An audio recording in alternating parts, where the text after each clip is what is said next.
I was a schoolboy, I lived at home at ease, but now I am a trawling lad who ploughs the raging seas.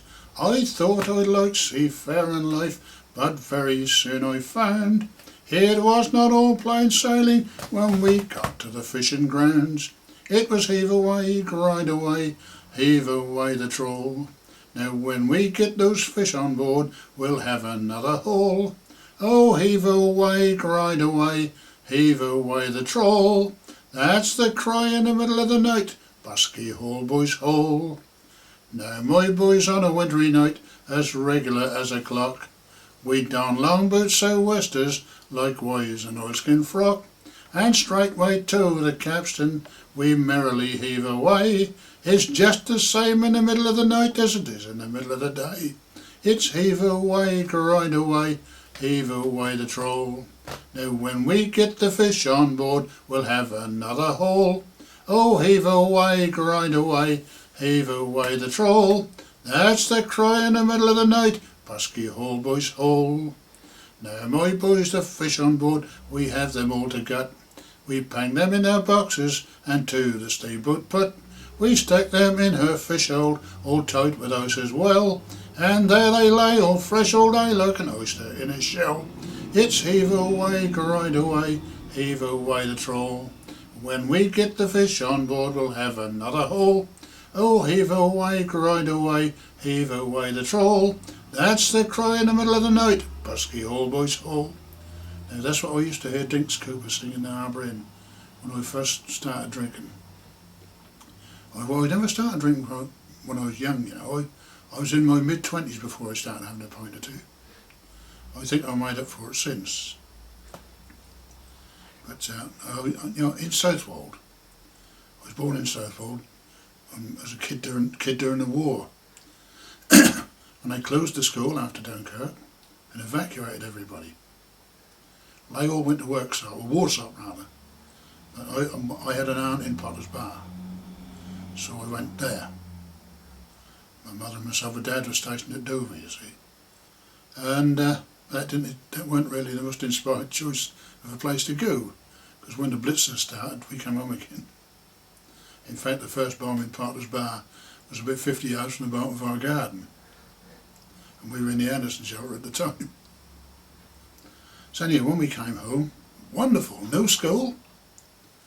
God, lovely, suited me a treat. And of course, on South Green, the hallowed turf of South Green, was an assault course. What kid want an adventure playground when there's an assault course round the corner? There's a big swing at the bottom. We spent ages on that, all doing our blood-curdling Tarzan yodels and this sort of nonsense. And on the common there's blockhouses and trenches when they didn't all cave in and suffocate us all. But we got away with it. And the Black Whites were here as well.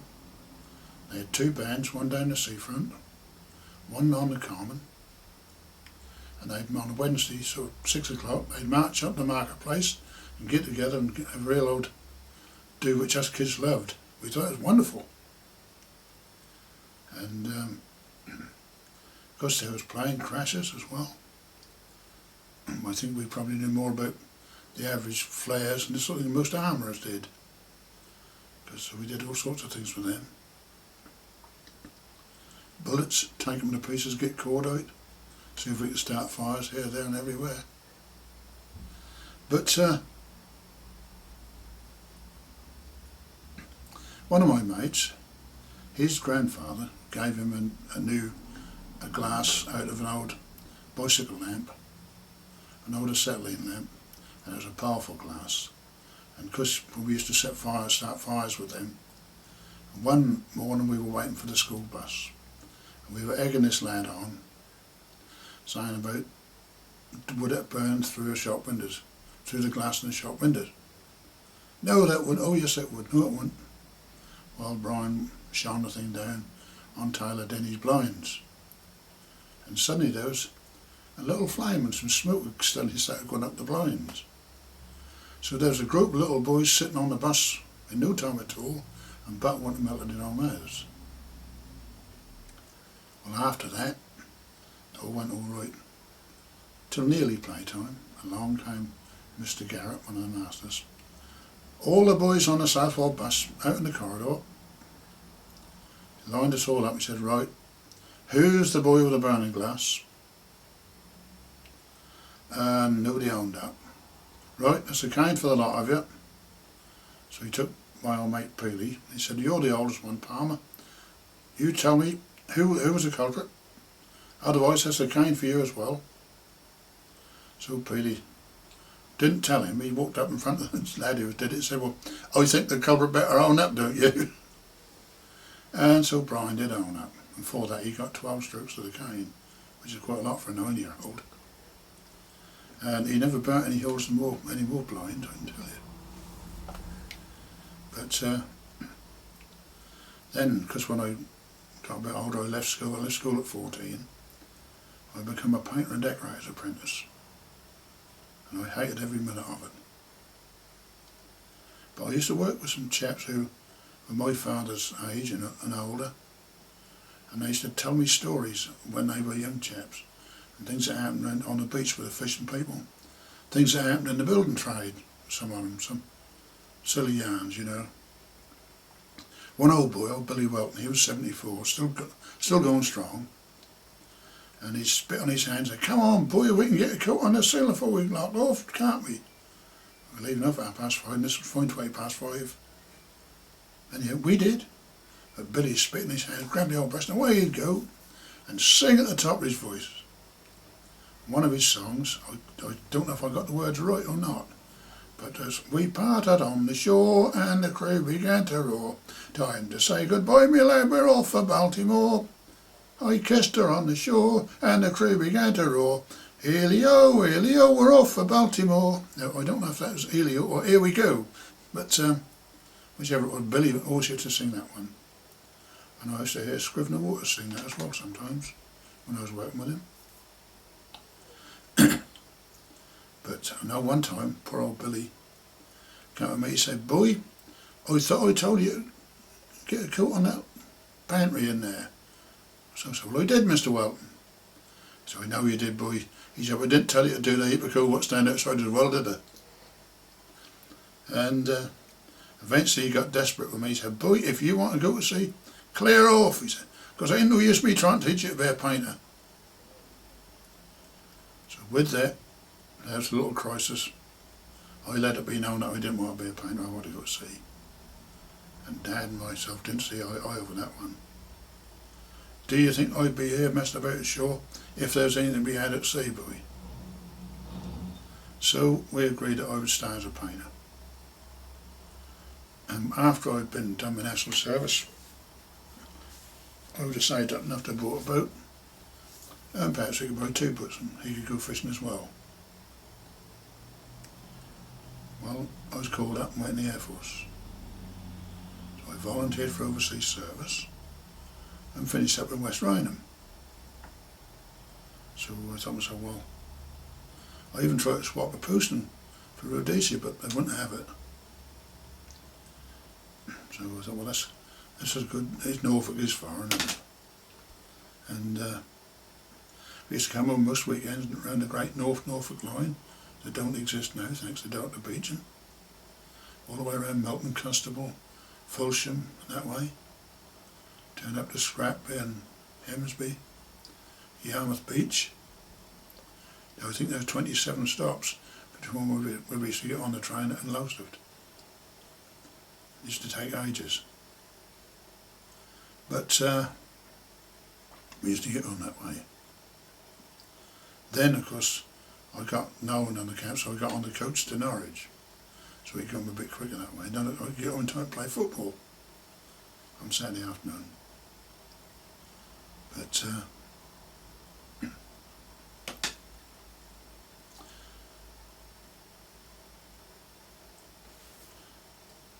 yeah, then I got back in the building trade after I came in. Because the flood, the 53 flood had happened. That happened the weekend before I was demobbed, actually. And I'd been to pictures. Somebody come in a picture, they'd come on, there's some trouble here, there's some lights are down, snapped down on the pier. And there's beach huts are floating about. So I lived up next to an house up near the cliff then. So I ran up the street, ran on the cliff. I looked at it and I saw swells coming in, and they were tops, the white tops seemed to be almost level with the tops of the cliff.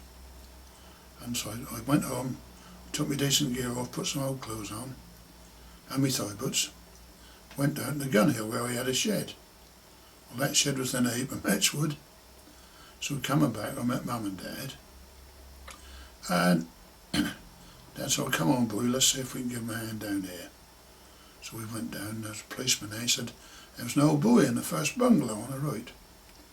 He said, "We want to get him out." Spud James, the milkman, was there as well. He said, "Well, I deliver milk here every day, and there's a high path through that garden." He said, "I know where that is, follow me." So we did. And we got up to our waist in water and went up bleaking cold, perishing. And then of course Spud missed the path, and we were all up to our armpits in water. That was even colder. But however, the policeman got the old boy out.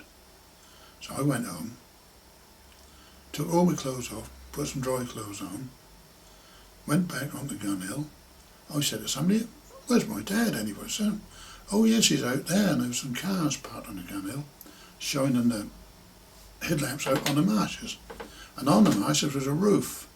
And there was a family of Americans sitting on this roof floating about. And there was my dad and a speedy chap in a little boat, trying to get them off.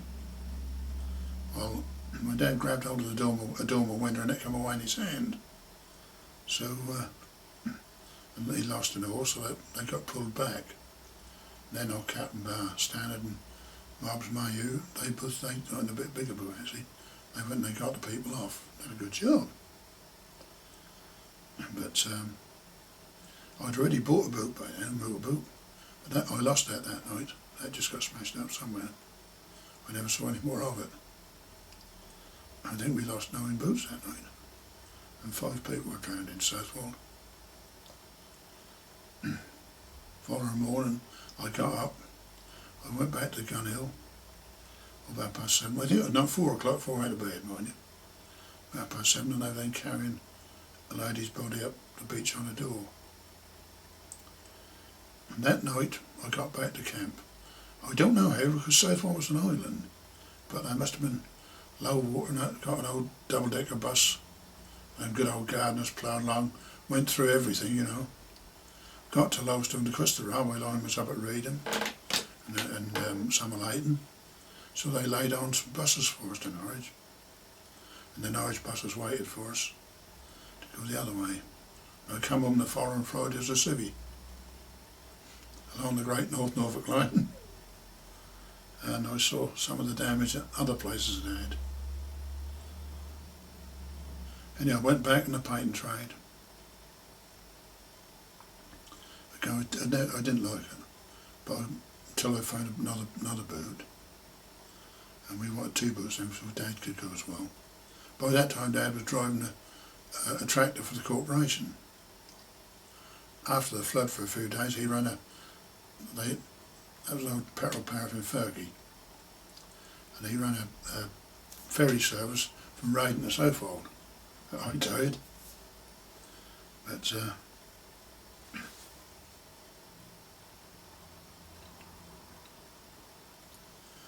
then of course I started going and having a pint with Dad in the Harbour Inn.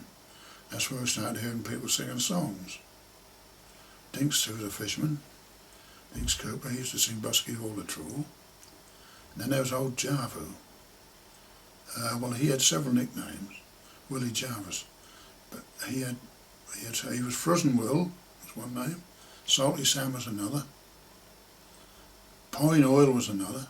Where they all come from I don't know, but those are the names he had. And he used to sing The Captain Told the Mate. Our captain, he knows a lot of fine yarns, I know they must be true. He spins his yarns unto his mate while out on the ocean blue. I'll tell you a tale about a man, a builder he was by trade, who built a chimney 5 miles high and all of the bricks he made. Along came another who said, I think I can do better than that. I'll mix all the mortar and make all the bricks as sure as my name is Pat. He built it up so high, it reached beyond the sky. They had to take a brick or two off to let the moon go by. Oh, the captain told the mate he told the crew told me, so I know it must be true. You hear some funny yarns when you're sailing on a trip, and that's a little yarn I heard aboard of a ship, and so on. And several more verses. I'll sing them to you as I go along. And another one, now Tinny Townsend used to play the piano. Well, he couldn't play piano for toffee, really, but he could knock enough chords out for a sing-song, which is all he wanted. And I then got a second boat. I bought one at Albury at an auction. And I put a brand new engine in it, a lovely engine. And I wish I'd never seen the engine I put in it. But that's luck, that's how it goes.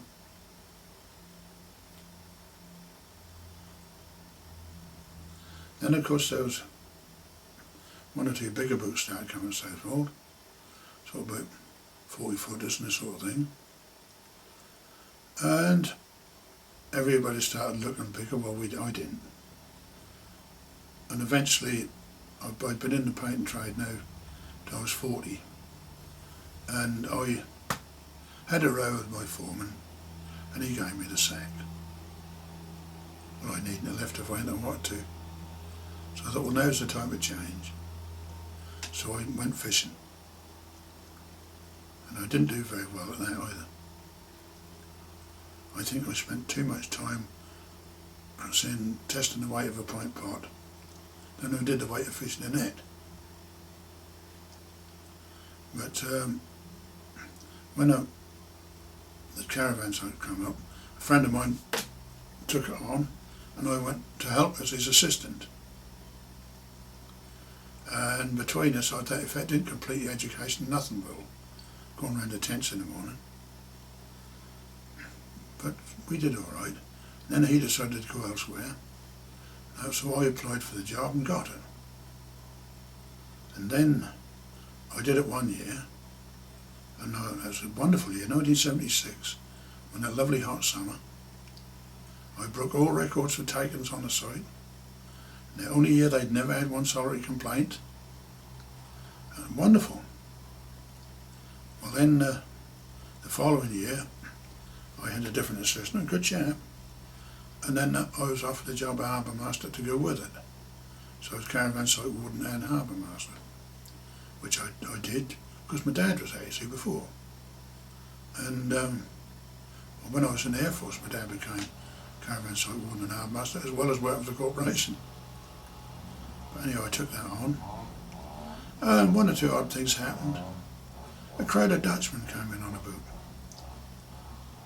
I better start this at the beginning. Freddie Eade from Walter and Dr. Doyle from Southwold, fisherman, was steaming up and down outside the harbour waiting for enough water to get in.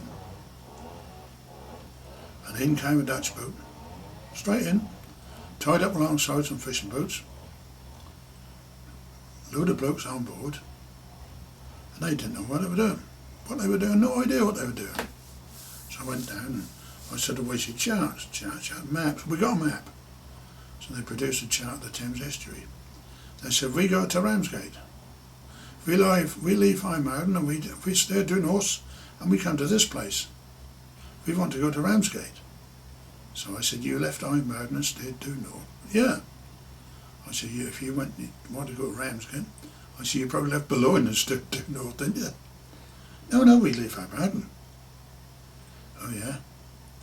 So they hadn't got a chart for this area, so I turned the chart over and I drew the circle around for East Anglia and the Thames, and I showed them where London was and where they were.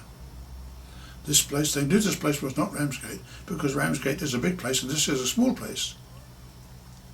And anyhow, they made them, someone there, there's Lowestoft and then there's Yarmouth. Oh, Yarmouth, we go to Yarmouth. So we go out there and turn left out the piers. Yeah, we go to Yarmouth. They cast off, and while they went out, turned to the north, and away they went up to the Yarmouth. There was Freddie Eade and Dr. Doyle still steaming up and down outside, waiting for enough water to get in, and they knew the harbour. But I rang the customs after that, and I said to the chap who I knew actually, I said, "You'll never believe the story I'm going to tell you, Ian." He said, "When you've done this job as long as I have, John, you'll believe anything." "What you got to tell us?" So I told him. That's all. He said, "How come I lost everyone? We'll be waiting for him." But yeah, the second verse, I reckon we'll have a go at now, shall we? Which one is it? I'm trying to think of the order they're in there, see? Our captain, when he went to fishing once, he caught a giant fish. It was so large, or twice as large as anyone could wish. But when he got it to the shore, he received a shock of law. It was so large, the river swelled some 20 miles or more. Our captain says he begs to state the crew, also the mate. He's clean forgot the name of the fish, but he used a whale for bait. Oh, the captain told the mate. The mate, he told the crew. The crew told me, so I know it must be true. You hear some funny yarns when you're sailing on a trip, and that's a little yarn I heard aboard of a ship. Now a captain once was in New York. He saw a clever cove. In the bar upon the floor there stood a red-hot stove. Now just to show what he could do, he lifted up his fist. He hit the stove and dented it, 'cause he was a pugilist. And as he went out, another came in, no told him what had been done. He said to them all, "I'm better than him, and I'll show you a trick for fun." He proved himself immense. Excitement grew intense. He proved himself immense. He climbed inside the red-hot stove and he threw out all the tents. Now, old Java, when he was singing this one note, when he hit the stove and dented it, there was no tortoise stove in the bottom Vaughan harbour in them days. He thumped his fist on the top of the tortoise stove, and as he hit it, his false teeth flew out on the floor. So he made no what, he just picked them up, chucked them back in his mouth and never missed a word, I don't think.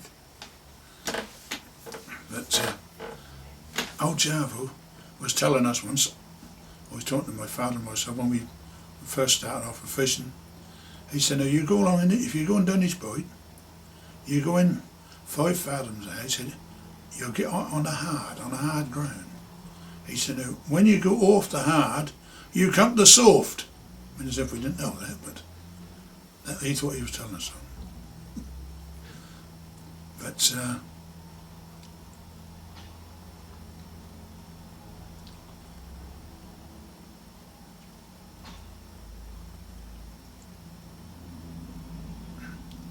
yes. Anyhow, the captain told the mate, he told the crew. The crew told me, so I know it must be true. You hear some funny yarns when you're sailing on a trip, and that's a little yarn I heard aboard of a ship. Now, our captain once he was shipwrecked upon a desert shore. The place was uninhabited, he'd never been there before. Our captain, as you all may know, he had a nerve of iron, when suddenly he came face to face with such a roaring lion. Oh, the beast of a lion, it made a spring, opened his mouth so wide, right down of his throat he shoved his fist, and it went right inside. It's true without a doubt. He gave a mighty shout. He grabbed the lion by the tail and turned it inside out. Oh, the captain told the mate. The mate, he told the crew. The crew told me, so I know it must be true. You hear some funny yarns when you're sailing on a trip, and that's a little yarn I heard aboard of a ship. You know, on the beach, some of these old boys, I used to get told these yarns by these fellows I worked with. Although they're in the building trade, they're all sort of fishing family chaps. And there was 1 or 2 people quite notorious. And a chap called Winter Smith.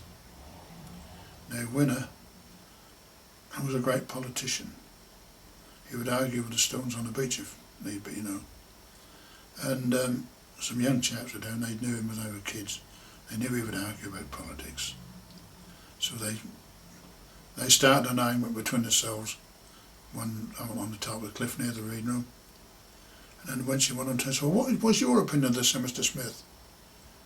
"Well," he said, "we are as we are. It don't matter what you or me say, we won't never be any higher, so you can take it out of that." The same winter, a lady went on the beach and asked him, he said, "Is it going to rain today, Mr. Fisherman?" He said, "How the hell should I know? Why don't you write and ask your member of Parliament? They know every bloody thing." He also was the helmsman of the beach yawl, the Bittern. And they'd been to Cecil Regatta one day. And when they came back on the beach, they said, "Did you win, winner?" He said, "Well, I don't know. We see 'em when we started and we never seen no more on 'em, so I suppose we must have done." Which is actually typical of that family's way of saying anything.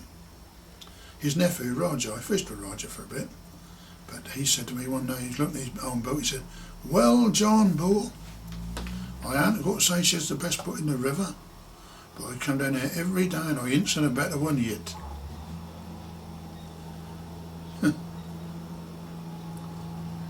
Another one of the weathermen's old Dodger Waters, a lady said, no, the man said to him, he said, "Is it going to rain today, Mr. Fishman?" He said, "What do you think I'm, a bloody weather glass?" Then there's a famous saying in Southwold, cold weather among Southwold people. This is how you'll tell real Southwold people. Among Southwold people, this is what the ladies say. The lady says, "Cold, father." Old Herbie Hearn, his father. The lady went on the beach, they were cutting fish, perishing of cold. And she said, "Isn't it cold, Mr. Fisherman?" They both as deaf as puss. "What the lady say, Harvey boy?" He said, "The lady say that's cold, father." "Cold?" He said, "Perishing of bloody cold." And nobody ever says whether the lady brought any fish or not, but that's the standard so far one. Winner, with two of his brothers, Little Foy and Mop. Now they were pushing the boat about on the beach. They pushed them about on the beach, they do them on woods with the metals nailed on, then they use grease on them and they grease the soling of the boat. But if they go off these skids or woods and get sand on the soling, they're a devil of a job to push in. And they were pushing this boat about once and come off one of the woods. Little Foy, with a bit of a squeaky for that, "Just what I thought." "Oh, what did you think?" "I thought that was going to happen." "Well, why didn't you say us what you thought?" He said, "Well, I thought I might have been wrong." "Thought you might have been wrong," and so on. And then there was two Stannards, Captain Steele and his brother. They used to call his brother Weight Picker for some reason or other, I don't know why. And they always have called each other Mr. Standard, apparently. Some of them used to play them up quite a bit, because just to hear them tick each other off. They never swore, but they really have a go at each other. And Rory Took one morning was down there early in the harbour, and when they always laid the thowel pins, which were what the pegs used to put inside the boat where the oars went, for the oars to go on in place of rowlocks, and they used to lay them in between the knees on the thwarts of the boat. Rory decided to use that little bit as a lavatory one morning, and still morning, bit foggy, and suddenly one voice piped up and said, "Mr. Standard, you dirty man!" "What's the matter with you, Mr. Standard? You pooped in the towels." "I did not," and so they had a row about that, didn't they? And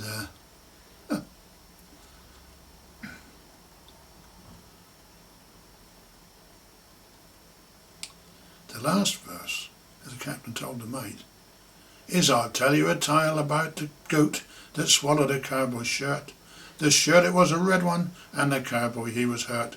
He swore for this he'd kill the goat, but swearing sometimes fails. But he took it to the railroad and tied it to the rails. Oh, poor little goat who wanted to live, had an idea so fine. The nightshirt gave him pain, so he coughed it up again. He waggled the nightshirt by the tail and quickly stopped the train. Oh, the captain told the mate he told the crew told me, so I know it must be true. You hear some funny yarns when you're sailing on a trip, and that's a little yarn I heard aboard of a ship. Yes, that's one of mine. I believe folk music was like jazz music. Some songs should tell a story, of what happened. Some should tell you about the way of life, and some are just for fun. And that is my attitude towards jazz music as well. I'm also involved with the church locally. I'm a deputy church warden. Been on the PCC a couple of times. I'm on the second term now. And on the Deanery Synod.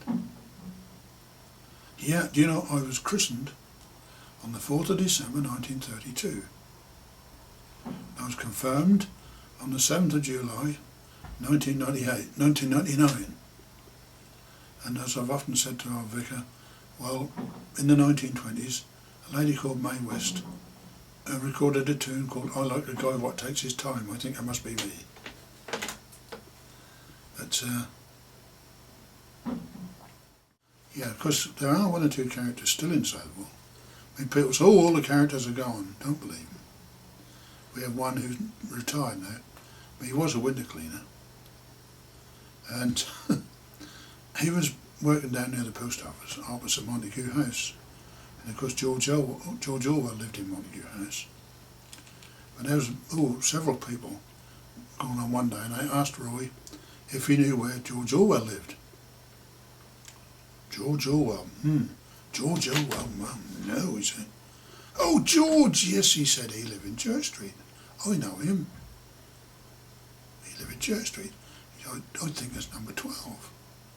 So, away they went. Anyhow,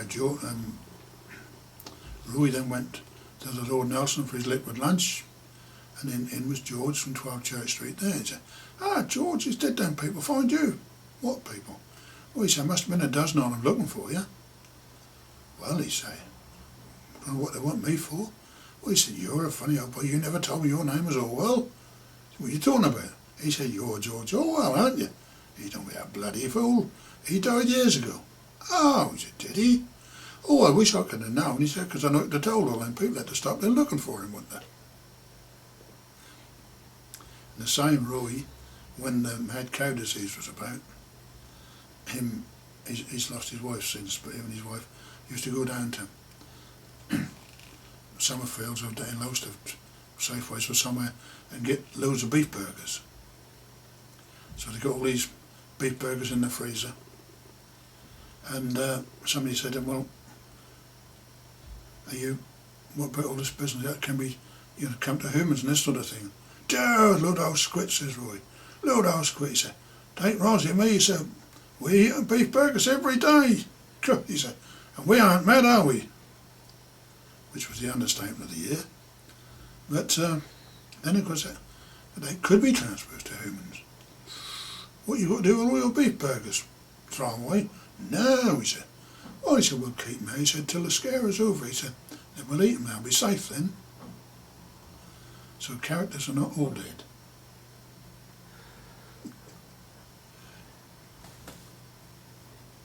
And George Orwell himself, apparently, I was shown by somebody who saw him where him and his mate were supposed to have buried a capsule.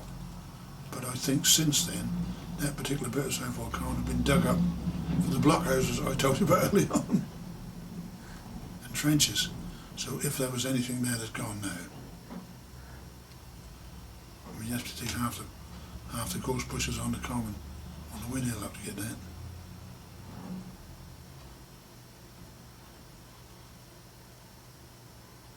My grandfather Winter, he used to make nets. Well, when I knew him, it was his living then, making nets, braid and trawl nets.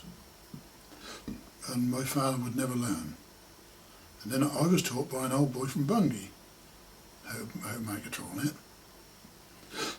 Then my friend Roger Smith, who I mentioned before, he helped me a bit. And then I got to grips with people, a chap from Aldeburgh, told me how to make otter trawls. And eventually one day my dad said to me, will you teach me a braid, boy? I said, yeah. I said, well, look, why on earth didn't you learn when Grandad was alive, Well, he said, when I was a boy, I used to sleep on nets. He said, I didn't want to know. And we were a poor family. We lived up in Primrose Alley, which is a little cut between South Green and the seafront. In fact, they used to call it Shirton Alley, and they were rum lot up there. Our lot used to fish from the California ground. California was California, was the Cunhill really. There was also the Klondike, which is the north end of the town, at the pier. And then there was the Concoction, and that was where the toilets are in the middle of the cliff. In fact, the toilets were built where the Kilcock lookout used to be, for the Kilcock Beach Company. You know, these yaws, the Bitton and them, they had beach companies that owned them. All these old fishermen had so many shares in them. I don't think anybody ever kept a record, not here anyhow, which is a great shame, because they would be of interest, wouldn't they? And yeah, the Reliance, I think it was Reliance, was ours down at the California end, and then they had the Bitton down at the Kilcock, and also the John Bull was a big, sort of more bluff work type yawl. She was at the Klondike, I think, in the latter part of the time. Yeah, we used to trawl in the summertime, trawling for soles and plaice and dabs and anything like that. You'd pick up the odd lobster or crab, and then autumn time you'd drift faring, which is a waller net, you know, drifting along for a mesh and get the gills in. And I mean, herring was a way of life in this part of the world, going back to when my father was a young man. They used to boat to Lowestoft, sign on a drifter, go to sea, they'd be at sea one night, come in, land, empty out, you know, land the fish, then they'd boat back to Suffolk, and the next day they'd boat back to Lowestoft, back to sea again. Well, thought nothing about boating. They'd pick up chaps from Rentham and Kessel and on the way, so they'd all get down there together. And then later in the year, sort of around the Christmas time, we used to go sprat, drifting for sprats, and also lining for cod or skate. And I must say I liked herring, because you did herring fishing in the autumn time, and then about once you had frosty mornings, once the sun got up, that'd be all right. And in the spring, so again, we had frosty mornings when the sun got up, that was all right. I didn't like spratting that because it's too blicking cold. And trawling, well, that was the sort of thing where you towed this net along behind the boat. And when my dad used to say, oh, all the boats that he owned, he used to tell people he had a fleet of boats. He didn't, but that's what he told people and they believed him. He had a different ways, his boats. Instead of towing the net along, they pushed the net along. But there again, that was my dad.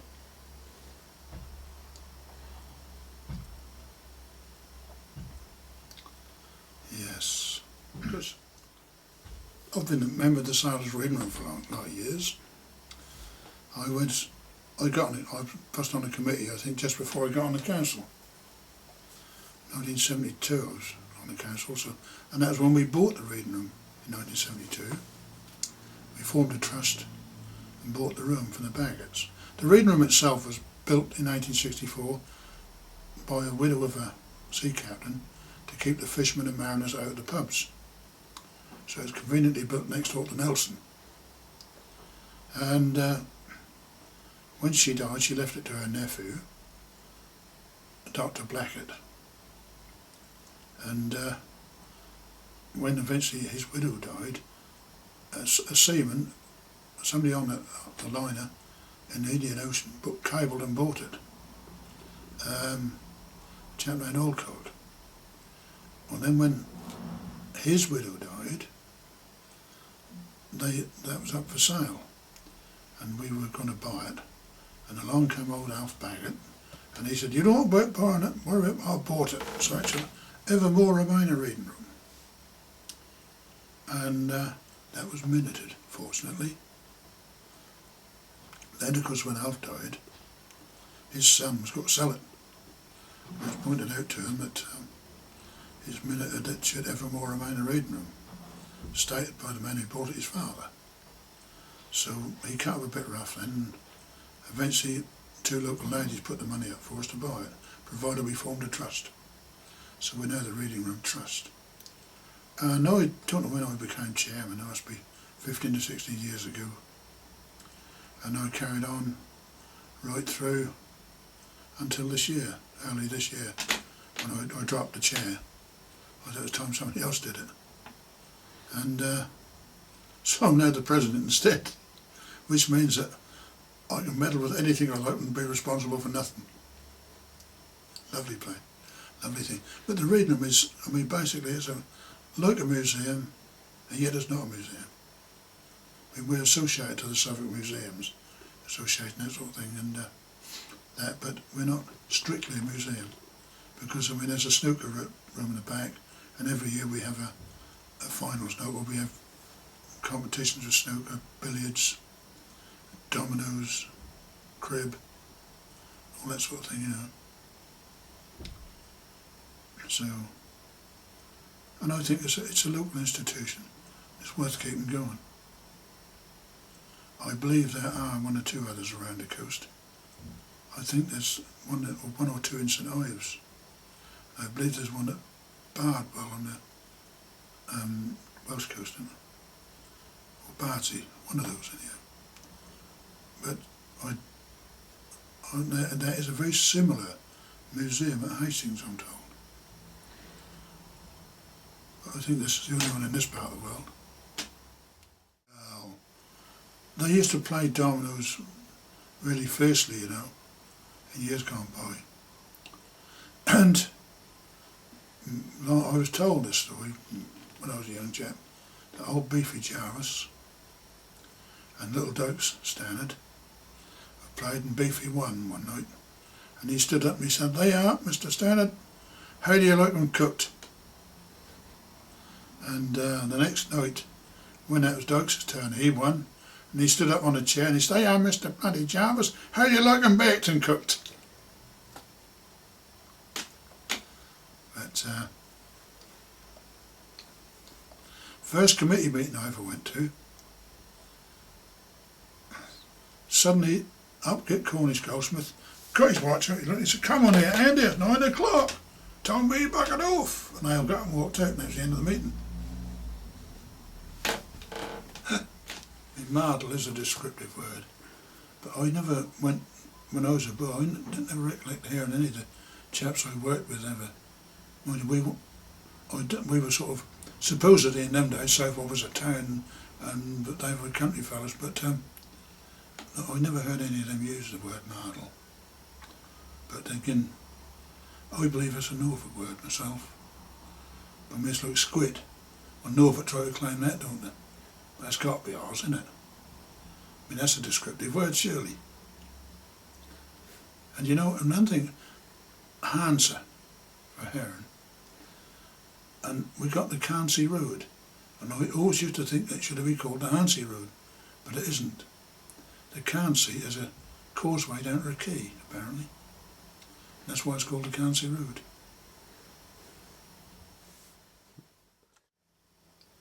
Anyhow, some years ago, you know, I decided to stand for the council. That was in the days of the borough, when we ran everything. And the chairman of the Chamber of Trade at the time, they just had a wonderful week of sort of hijinks, celebrating the tercentenary of the Battle of Salt Bay. And that had all been led by John, who was the chairman of the Chamber of Trade. And I was kitted up to stand for the council. So I did. God, I think I got the biggest majority ever in the borough of Suffolk. I don't know why, but I did. And he should have murdered me. I mean, what he'd led all this business in that, and everybody thoroughly enjoyed it, and he should have absolutely slaughtered me. I could never work out why, but I did, anyhow. And I've been there ever since. I don't know why. I've never done anything.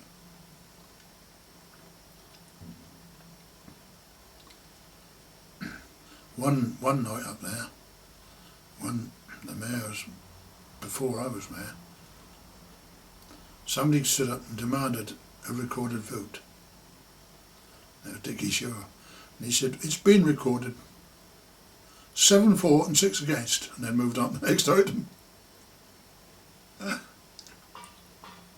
Another time, somebody got up and pointed across to somebody and said, he can't vote, look, he's voting. He can't vote, he's a member. Whatever we were talking about, probably the golf club. And bloke sitting next to him said, well, I'm a member and I'm voting. The chap turned, got hold of his arm, pushed his hand, and said, no, you're not. And I think my first meeting, the mayor was George Cockrell, and he was telling us all about how he'd been to St Felix School and met the Queen Mother. And George was a great talker. When George started talking, there was no stopping him, you know. And he was saying how wonderful she was. I mean, she was almost human, according to George. And the clock in the chamber started to chime. And it carried on chiming. And George carried on talking. And that carried on chiming, and so on. And I looked round, I thought, well, I can't put up with this without laughing. And I looked and I said, everybody got their heads down on their arms. I gathered they were all sort of put their heads down and have a good snigger as well. And George still carried on talking, and the clock still carried on chiming, till the town clerk got went and stopped it. Yeah.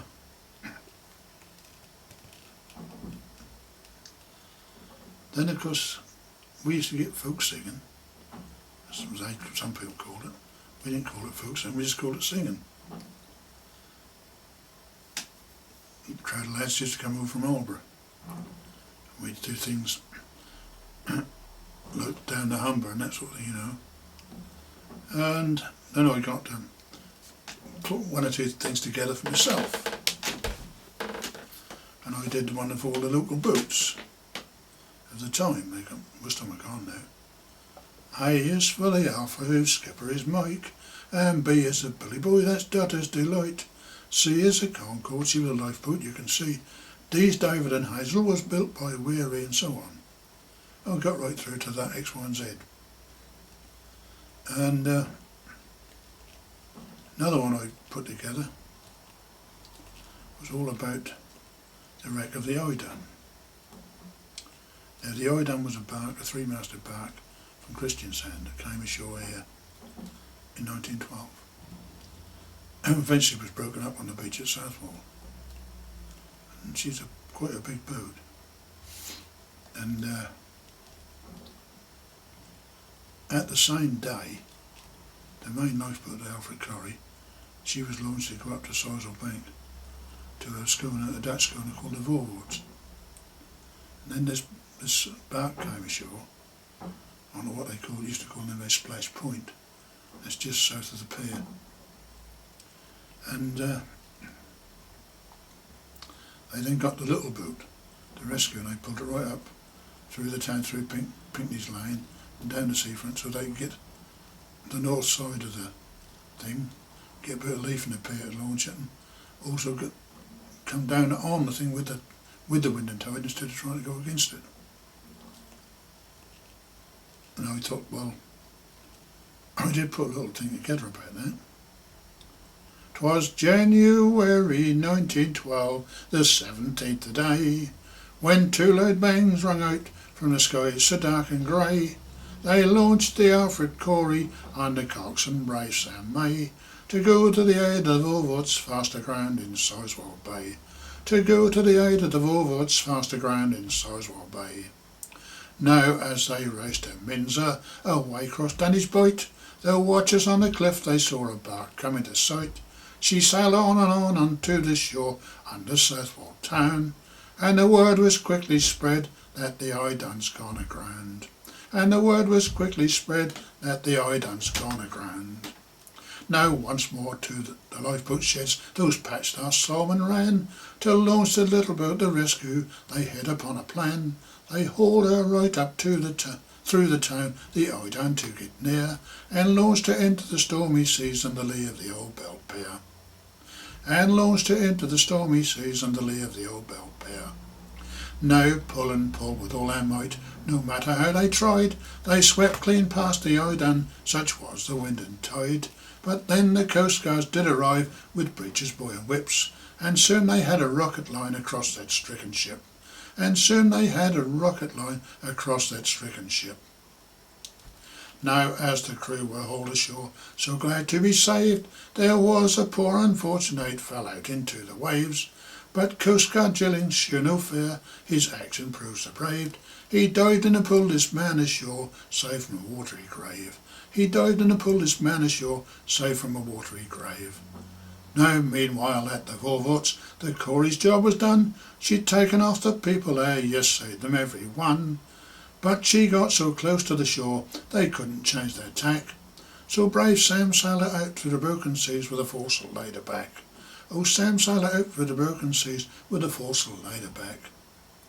Now raise your glasses and drink a toast to all who helped that day. Here's to Coastguard Jillings, and here's to brave Sam May, and here is to the crew of the little boat Rescue, and here's to all the chaps that make up Suffolk's Coastguard crew. Now that one, you see, that when I said he had to sail out the south with the foresail laid aback, was a dipping lug, which longshore boats and the yawls and the lifeboats on this coast all had. You had to lower the sail and bring it up the other side of the mast every time you come about if you were tacking.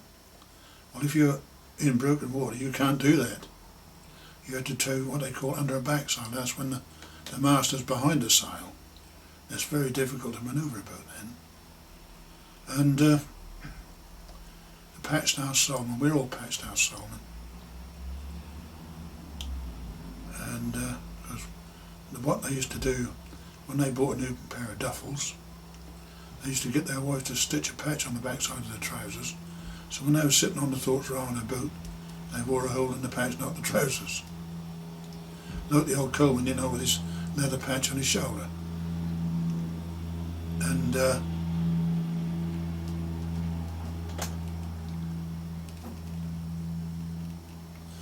the Vorvorts, the Dutch schooner, they took all the people off, and the captain's wife was on it, and also there was a dog on board. They kind of took that off as well.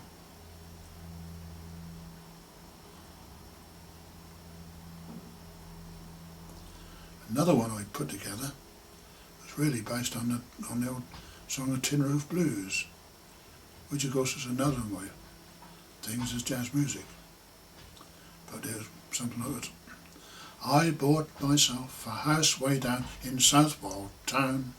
I thought in my old age that I would settle down. I did a few little jobs improving my property, but then this planning officer he came and he said to me, this is a conservation area. Oh, dearie, dearie me, yes sirree. I built myself a porch out over my front door to keep the wind and weather out, and what is more, I wanted to be so free from draught, you see, but then this planning officer he came and he said to me, this is a conservation area. Oh, dearie, dearie me. Now, as a patriot, I wanted my flag to fly. I put a great big pole up so I could fly it so high. I wanted to sit and watch it flutter happily, but then this planning officer, he came along and said to me, this is a conservation area. Oh, dearie me. Now I put myself a fence about 6 foot high to stop those Novi Parkers out, the ones that want to pry. All I wanted to have was a little privacy, but then this planning officer came and he said to me, this is a conservation area. Oh, dearie, dearie me. The policeman told me sash windows are taboo. They let the wind and rain in, and the burglars too. So there was I so happy behind my UPVC, but then this planning officer came and he said to me, this is a conservation area. Oh, dearie, dearie me, yes sirree. So I'm going to have to sell my house and move away from here, from this little place where they brew that Adams beer. So all I wanted to do was retire, in comfort you see. But this planning officer, he came along and he said to me, we have ways of making your life a misery, Heil Hitler. Do you like that?